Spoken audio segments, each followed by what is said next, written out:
الحمدللہ رب العالمین والصلاة والسلام علی خاتم النبیین اما بعد فاعوذ باللہ من الشیطان الرجیم بسم اللہ الرحمن الرحیم۔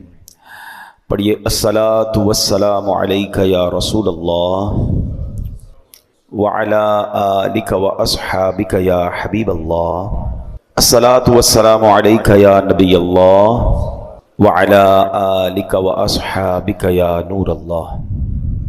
درود پاک کے بے شمار فضائل و برکات ہیں، لیکن درود پاک کو آرڈنری لے لینا، درود پاک کو آپ یوں سمجھیں کہ ایک گرانٹڈ لے لینا، پڑھ لیا تو ٹھیک ہے، نہیں پڑھا تو کوئی بات نہیں، ایسا نہیں ہے۔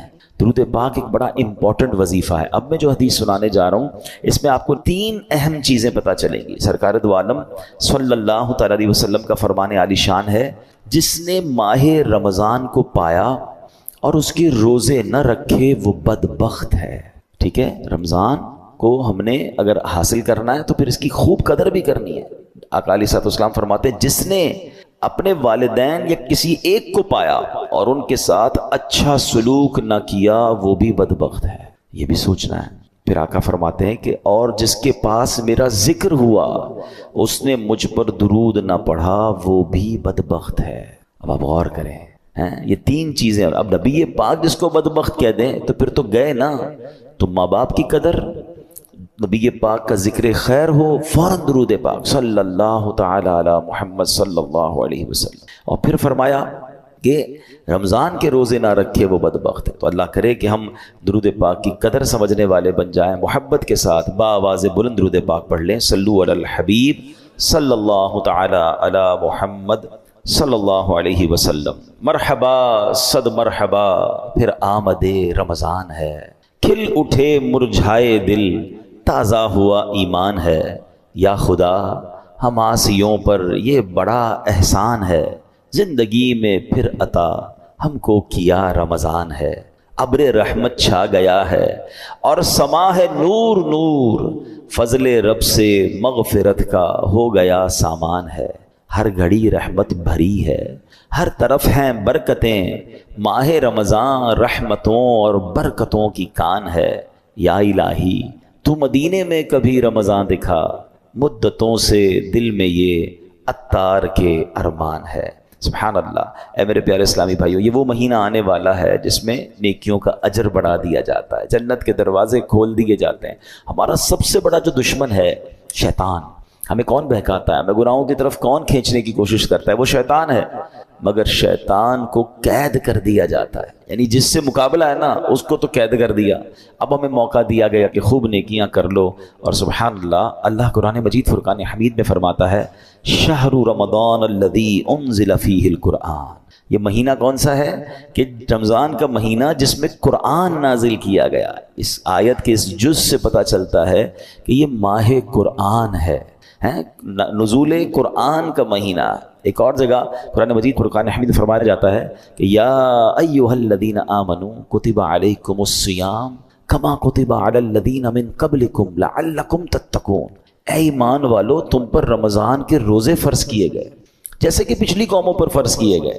پچھلی قوموں پر بھی روزے فرض تھے، ان کا الگ الگ دن تھے، الگ الگ انداز تھا، مگر جو وجہ، جو ریزن قرآن نے بیان کیا نا کہ اس لیے فرض کیے گئے لعلکم تتقون، تاکہ تم تقوی اختیار کرو، تاکہ تم پرہیزگاری اختیار کرو۔ تو روزے آ رہے ہیں ہمیں متقی بنانے کے لیے، ہمیں پرہیزگار بنانے کے لیے۔ اب ہم نے دیکھنا ہے کہ ہم نے ان روزوں کو کیسے گزارنا ہے، اس کا استقبال کیسے کرنا ہے، ان روزوں کو جس کو کہتے ہیں نا اس کا ٹائم کیسے اسپینڈ کرنا ہے۔ بدقسمتی یہ ہے کہ کچھ لوگ روزے رکھ کر بھی گناہ کر رہے ہوتے ہیں، روزے رکھ کر بھی اللہ کی نافرمانی کر رہے ہوتے ہیں۔ ایک بات یاد رکھیے، روایتوں میں آتا ہے کہ جو بندہ بھوکا پیاسا رہے، روزہ رکھے اور پھر بھی گناہ سے باز نہ آئے، تو اللہ کو ایسے بھوکا پیاسا رہنے کی کوئی حاجت نہیں ہے۔ روزہ صرف کھانے پینے سے رکنے کا نام نہیں ہے۔ آنکھیں حرام دیکھ رہی ہیں اور بندہ روزہ رکھا ہوا ہے، کان حرام سن رہے ہیں اور بندہ روزہ رکھا ہوا ہے، زبان حرام بول رہی ہے اور ہم روزے سے، یہ کون سا روزہ ہے؟ یقیناً کھانے پینے سے رکنا ہے مگر گناہوں سے بھی رکنا ہے۔ اچھا دیکھیں، رمضان میں گناہوں کی شدت اس کی سزا کی جو شدت ہے وہ کیوں بڑھ جاتی ہے؟ یعنی میرے اور آپ کی آسانی کے لیے شیطان بند کر دیا گیا، نیکیاں کرنا آسان کر دیا گیا، ثواب کا اجر بڑھا دیا گیا، مگر یہ کیسا بندہ ہے کہ پھر بھی گناہ سے باز نہیں آ رہا؟ آپ سوچ رہے ہیں کہ آپ کی میری فلیکسیبلٹی کے لیے، ہمارے لیے نیکیاں آسان کرنے کے لیے ہمارے دشمن کو بند کر دیا گیا، مگر پھر بھی بندہ گناہ کرتا ہے۔ اچھا، یہاں ایک بڑا دلچسپ سوال بھی لوگوں کے ذہن میں آتا ہے کہ جناب اگر شیطان بند ہے تو بندہ پھر گناہ کیوں کرتا ہے؟ ٹھیک ہے نا، آپ کہہ رہے ہیں شیطان بند ہو جاتا ہے تو لوگ رمضان میں بھی جھوٹ بولتے ہیں، رمضان میں بھی معاذ اللہ فلمیں ڈرامے دیکھ رہے ہوتے ہیں، بدکاری، بے حیائی، بہت سارے برے کام چل رہے ہوتے ہیں، تو یہ کیوں؟ تو علماء نے بڑی پیاری مثال دی ہے۔ کبھی سائیکل چلائی ہوگی آپ نے، تو فرمایا سائیکل چلاؤ، چلاتے رہیں اور کچھ دیر کے بعد سائیکل کے آپ پیڈل مارنا چھوڑ دیں، مگر سائیکل پھر بھی کافی دیر تک خود چلتی ہے، کیونکہ پیڈل آپ نے پیچھے کافی مار لیے تھے۔ تو بتایا جو 11 مہینے شیطان نے آپ کے پیڈل مارے ہیں نا، ٹھیک ہے، 11 مہینے چلتے رہے شیطان کے ساتھ، اب شیطان تو بند ہو گیا، باقی کام اسی انہوں نے خود ہی کر رہے ہیں، وہ شیطان بند ہے، بندہ خود ہی وہ جو پیڈل مارے سائیکل چل رہی ہے، بریک تو لگاؤ بھائی، ہاں بریک لگا لو گے تو پھر نہیں چلنی، کیونکہ پیڈل مارنے والا اب کوئی نہیں ہے۔ مگر مسئلہ یہ کہ ہم بریک مارنے کے لیے تیار نہیں ہوتے نا، ہماری جو عادتیں ہیں ہم اس کو کنٹینیو کر لیتے ہیں۔ معاذ اللہ جس کی جھوٹ بولنے کی عادت، بد نگاہی کی عادت، موبائل پر الٹی سیدھی چیزیں دیکھنے کی عادت، لڑائی جھگڑے کی عادت، گالی گلوچ کی عادت، حرام کمانے کی عادت، وہ رمضان میں اس لیے بند نہیں ہوتی کہ اس نے بریک نہیں لگاتا۔ وہ مجھے اور آپ کو ابھی سے بریک لگا لینا ہے، 3-4 دن تو شیطان سے لڑ لو یار، پھر تو ویسے ہی رمضان آ جائے گا، وہ بند ہو جائے گا۔ ابھی سے پریکٹس کرنی ہوگی۔ ایسا نہیں ہوگا کہ جب اعلان ہوگا کہ مبارک ہو ماہ رمضان کا چاند نظر آ گیا تو ہماری ساری بری عادتوں کے سوئچ آف ہو جائیں گے، جھوٹ کا سوئچ آف، بدنگاہی کا آف، لڑائی جھگڑے کا آف۔ نہیں، وہ آپ کو آف خود کرنے پڑیں گے، اور ابھی سے کریں، اس کو پلان کریں کہ مجھے رمضان میں کوئی گناہ نہیں کرنا، رمضان نیکیوں کے لیے آ رہا ہے۔ اس مہینے میں ایک بار کیا ہوا کہ پیارے آقا علیہ الصلوۃ والسلام منبر اقدس پر تشریف لے گئے تو آپ نے آمین ارشاد فرمایا۔ طویل حدیث ہے، میں اس کا ایک جز سنا دیتا ہوں۔ آمین ارشاد فرمایا۔ صحابہ نے کہا حضور آپ نے آمین فرمایا؟ کہا جبریل امین آئے تھے، انہوں نے دعا کی کہ جو رمضان کو پائے اور اپنی مغفرت نہ کروا سکے وہ ہلاک و برباد ہو جائے۔ نبی پاک فرماتے میں نے اس دعا پر آمین کہا ہے۔ مجھے بتائیں دعا کرنے والا کون؟ فرشتوں کا سردار روح الامین۔ آمین کہنے والا کون؟ نبیوں کے سردار صلی اللہ تعالی علیہ وآلہ وسلم۔ مجھے بتائیں کوئی شک و شبہ باقی بچتا ہے اس دعا کے قبول ہونے میں؟ 100% مقبول ہے نا۔ دعا ہو رہی ہے کس کے لیے؟ جو رمضان کو پا کر اپنی مغفرت نہ کروا سکے۔ تو اب آپ بتائیے کتنا کانشیسلی رمضان گزارنا چاہیے، کتنا فکر کے ساتھ رمضان گزارنا چاہیے کہ یار کچھ بھی ہو جائے میں نے رمضان میں اللہ کو راضی کرنا ہے، میں نے مغفرت لینی ہے، میں نے اس کو ضائع نہیں ہونے دینا ہے۔ تو اس کے لیے پریپریشن کریں نا، اس کے لیے تیاری کریں، اپنے ذہن کو فریش کریں، سوچیں میں نے رمضان کیسے گزارنا ہے، آ جائے گا تو دیکھ لیں گے۔ نہیں، آپ کے گھر پہ کوئی مہمان آنے والا ہو ایسے کرتے ہیں کہ یار آ جائے گا تو دیکھ لیں گے؟ نہیں یار، اس کو کھلانا کیا ہے، بٹھانا کہاں ہے، انتظام کیا ہوگا۔ پھر جتنا اہم مہمان اتنی زبردست تیاری کرتے ہیں آپ، گھر بھی سجاتے ہیں، بعض اپنے گھر کو صاف کرتے ہیں کہ یار بہت اہم مہمان، ایسا مہمان جس کا برسوں سے انتظار تھا، میرا سب سے بیلوڈ، سب سے پیارا آ رہا ہے، تو آپ اور تیاری کرتے ہیں، اس کے استقبال کی تیاری کرتے ہیں، اس دن اچھے لباس پہنتے ہیں۔ تو کیا ایسا نہیں ہو سکتا کہ ماہ رمضان کی آمد سے پہلے ہم گھر میں صفائی ستھرائی کریں، گھر میں خوشبو لگائیں، اپنے لیے اچھے لباس، صاف ستھرے لباس تیار کریں، مینٹلی پریپیئرڈ کریں اپنے اور اپنے بچوں کو بھی۔ ہمارے بچوں کو بھی بعض اوقات نارمل لے رہے ہوتے ہیں، اچھا رمضان آ گیا ٹھیک ہے، نہیں، اللہ کرے کہ ہمارے گھر میں، ہماری فیملی میں، ہمارے خاندان میں، بلکہ ہمارے ملک میں، ساری دنیا میں ایک شور ہو، ایک خوشی کا سما ہو، مبارک ہو رمضان آنے والا ہے۔ Be prepare yourself. صحابہ اکرام پریپریشن کرتے تھے۔ آپ کو پتہ ہے لوگ اپنے کاروبار سمیٹنا شروع کر دیتے تھے کہ یار رمضان میں زیادہ کام نہیں کرنا ہے، پیسے دینے تو دے دیے، لینے ہیں تو لے لیے۔ یہاں تک کہ جو حکام ہوتے تھے، جو ججز ہوتے تھے، جن کو معاف کرنا ہوتا تو معاف کر دیتے تھے، جن کو سزا دینی ہوتی تھی، یعنی جو چاہتے تھے کہ رمضان سے پہلے چیزیں کمپائل ہو جائیں اور پھر ہمارا فوکس جو ہے وہ رمضان میں عبادت پر رہے۔ یہاں تو ایسا ہے ہی نہیں۔ کچھ لوگوں کو تو بڑی پرواہ نہیں ہے، بلکہ الٹا ہو رہا ہے۔ کچھ لوگ ہو سکتا ہے کہ رمضان میں زیادہ پیسے کیسے کمانے اس کی تیاری میں لگے ہوئے ہوں گے، کچھ یہ بھی پریپریشن چل رہی ہوگی، یہ بھی سٹاک لے لو، یہ بھی خرید لو، اس کے ریٹ بڑھ جائیں گے، اس کو جناب اس میں بہت کمائیں گے، پھر آخری عشرے میں الگ کمائیں گے۔ رمضان کاروبار کے لیے نہیں، رمضان کھانے پینے کے لیے نہیں، رمضان تو مغفرت کروانے آ رہا ہے۔ آپ کو پتہ ہے پچھلے رمضان میں کئی لوگ ہمارے ساتھ تھے، وہ آج ہمارے ساتھ نہیں ہیں۔ ہمیں کیا معلوم؟ پہلے تو اللہ سے یہ دعا کرتے ہیں کہ یا اللہ خیر سے عافیت سے ہمیں رمضان سے ملا دے. بڑی پیاری دعا ہے نا، اللہم بلغنا رمضان بصحت و عافیہ. اے اللہ ہمیں رمضان سے صحت اور عافیت کے ساتھ ملا دے. پہلی دعا تو ہماری یہ ہے. اور پھر دوسری دعا یہ ہے کہ اللہ یہ رمضان ہمیں ہماری مغفرت کا سامان بن جائے. کیا پتہ یہ آخری رمضان ہو ہمارا، تو ہمیں اس کی قدر کرنی ہے، ذہنی طور پہ تیار ہو. بلکہ میں تو مشورہ دیتا ہوں فزیکلی بھی تیار ہونا شروع ہو جائیں. زیادہ محنت کے کام تھوڑا کم کر دیں، تھکاوٹ والے کام کم کر دیں، زیادہ ٹریولنگ کم کر دیں. کیونکہ اگر آپ کی طبیعت خراب ہو گئی ہے، اگر جس کو فکر ہے نا کہ میں نے پورے روزے رکھنے ہیں، پوری تراویحاں پڑھنی ہے، تو وہ اپنے آپ کو ذرا سیکیور کرے گا.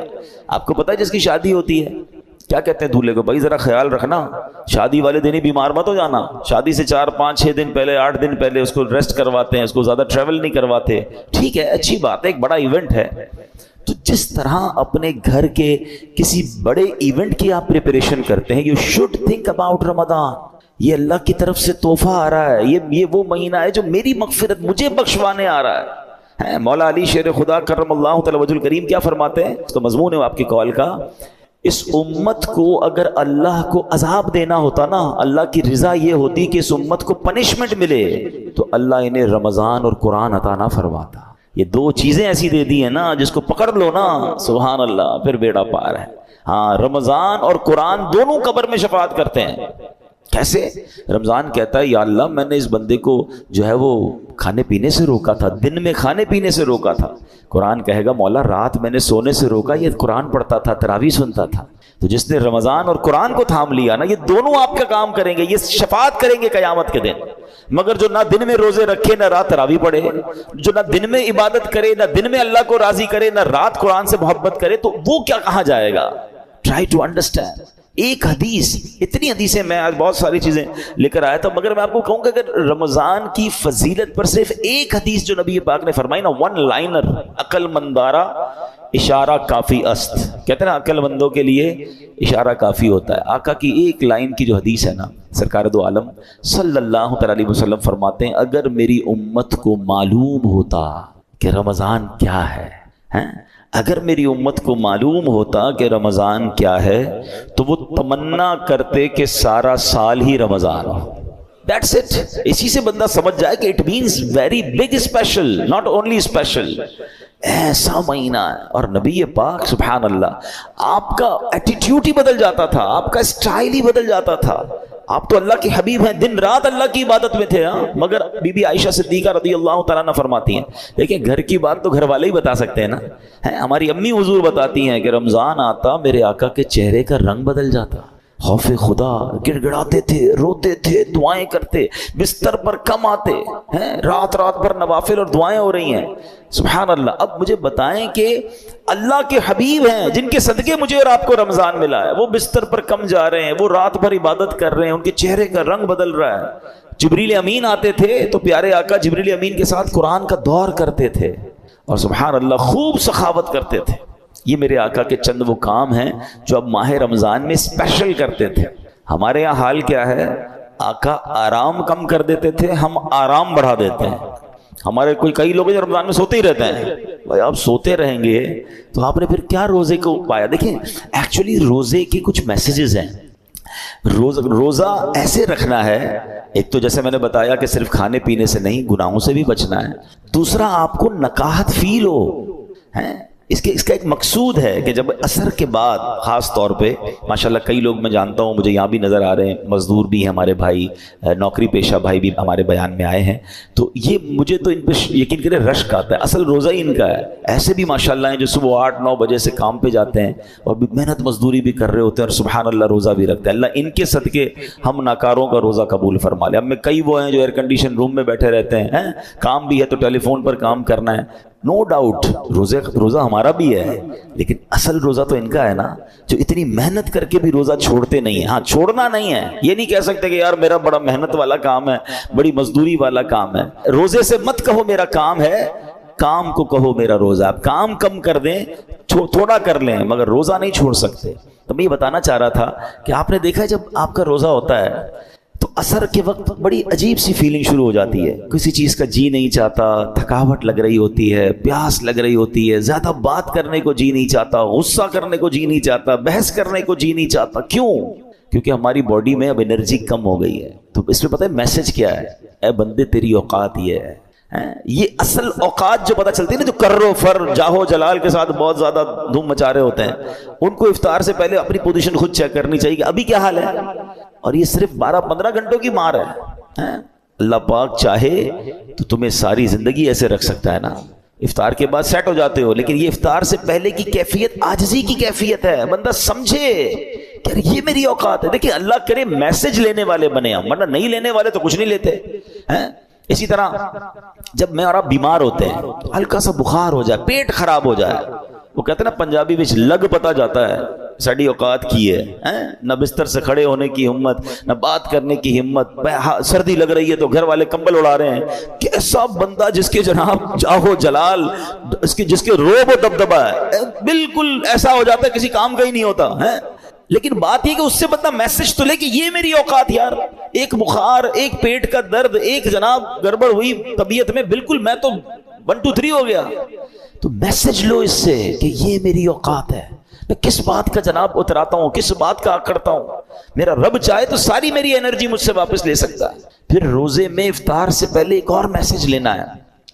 وہ میسج یہ ہے کہ ہمیں یہ پتا چلتا ہے کہ بھوک کیسا بندے کو توڑ دیتی ہے۔ ہمیں پتا ہے ہم افطار کے بعد کھانا کھا لیں گے، مگر کئی بیچارے وہ ہوتے ہیں جو سارا سال بھوکے ہیں۔ کئی بار مہینے میں جن کے گھر میں روٹی نہیں پکتی ہے، ان کا تو گویا روز ہی روزہ ہے نا، وہ تو روز اس کمزوری سے گزر رہے ہیں۔ کئی بچے ہیں جن کو پورا کھانا نہیں مل رہا۔ پاکستان کی تو رپورٹ آئی تھی کہ کئی بچے جن کو پراپر نیوٹریشن ہی نہیں ملتا، وہ بڑے ہی نہیں ہو پاتے، ان کی نشو نمائی نہیں ہو پا رہی، کیونکہ نہ ان کو پروٹین مل رہا ہے، نہ ان کو دودھ مل رہا ہے، نہ ان کو غذا مل رہی ہے۔ تو جو امیر بھی ہے نا، اس کو بھی مزہ چکھا دیا گیا ہے، اس کو بھی سمجھ لو غریب کا احساس دلایا گیا ہے کہ افطار سے پہلے اپنی حیثیت دیکھو کہ جو تم اب اس وقت فیل کر رہے ہو سکتا ہے کئی لوگ ایسے ہو جو ساری زندگی یہ فیل کر رہے ہیں۔ تو اللہ کرے کہ یہ میسیجز تو لینا یار۔ تو یہ ہے روزے کی اصل، جس کو کہنا کہ بندہ گناہ سے بھی بچ رہا ہے، کھانے پینے سے بھی بچ رہا ہے۔ اب افطار کے وقت ہاتھ اٹھا کر پھر دعا کرنی ہے۔ آپ کو پتہ ہے خاص وقت ہے افطار کا، حدیثوں میں آتا ہے جس کا مضمون ہے کہ روزانہ رمضان میں افطار کے وقت 10 لاکھ گناہ گاروں کو جہنم سے آزاد کر دیا جاتا ہے۔ اور وہ 10 لاکھ کون سے ہیں؟ کہ جن پر گناہوں کی وجہ سے جہنم واجب ہو چکا تھا۔ مجھے سچ بتاؤ پھر افطار کے وقت ہماری کیفیت کیا ہونی چاہیے؟ کاش ہم اپنے گھر والوں کو بات سمجھائیں۔ ہمارے گھر میں تو ایک ہنگامہ مچا ہوا ہوتا ہے، بھائی جلدی سے شربت لے آؤ، تو پکوڑے کدھر ہیں، تو دہی بلے کدھر ہیں، پتہ نہیں افطار ہے یا کوئی مارکا ہے۔ ارے یہ مغفرت کا وقت ہے۔ اگر واقعی آپ نے افطار کا انتظام کرنا بھی ہے تو اپنی فیملی سے بھی، ان بیچاروں کو بھی کچن سے نکالیں، ان کو کہیں 10 منٹ پہلے ختم کر دیں، سب کچھ دسترخوان پہ رکھ دیں اور آپ بھی آ جائیں، اب مل کے دعا کرتے ہیں۔ کتنا اچھا گھر ہوگا، کتنا اچھا دسترخوان ہوگا کہ باپ بھی بیٹھا ہے، ماں بھی بیٹھی ہے، بچے بھی بیٹھے ہیں، اور سب کے ہاتھ اٹھے ہیں کہ مولا آج پھر افطار میں 10 لاکھ بخشے جائیں گے، اے اللہ ہماری بخشش فرما دے، ہمیں محروم نہ کیجیے۔ اور کراچی والوں کو تو گولڈن چانس یہ ملتا ہے کہ جس وقت ہمارے افطار کا وقت ہوتا ہے، عین اسی وقت، یعنی اس سے 15-20 منٹ آدھا گھنٹہ پہلے مدنی چینل پر شاندار دعاؤں کا سلسلہ ہوتا ہے۔ آپ اپنے گھر والوں کے ساتھ مدنی چینل پر شامل ہو جائیں، وہ دعائیں ہو رہی ہیں، آہیں ہیں، آنسو ہیں، اللہ کے ولی اور پھر ہزاروں لوگ اعتکاف میں پورے مہینے کے رمضان میں فیضان مدینہ میں ہوتے ہیں، تو نہ جانے کس کی آمین کے صدقے ہمارا بیڑا پار ہو جائے۔ بلکہ میں تو ایک مشورہ دوں گا کراچی والوں کو کہ کچھ افطار فیضان مدینہ میں جا کر کریں۔ آپ کو بہت ساری فرائز نہیں ملیں گی وہاں پر، بہت خوبصورت فروٹ کی ٹرے نہیں ملے گی، مگر روحانی آپ کو بہت کچھ ملے گا۔ وہاں فیضان مدینہ میں یہ اہتمام ہی نہیں ہوتا، وہاں پانی کی بوتل دے دی جاتی ہے، 1-2 کیلے دے دیے جاتے ہیں، اس کے بھی پیچھے بھی امیر اہل سنت کی بڑی پیاری حکمت ہے۔ اللہ کرے ہم کو سمجھ آ جائے کہ افطار سے پہلے جس نے سموسے بھی کھانے ہیں، کباب بھی کھانی، پیاز بھی اس میں ڈلی ہوئی ہے، اور اس کے بعد نماز بھی مغرب کی پڑھنی ہے، تو منہ سے بدبو نہیں آئے گی۔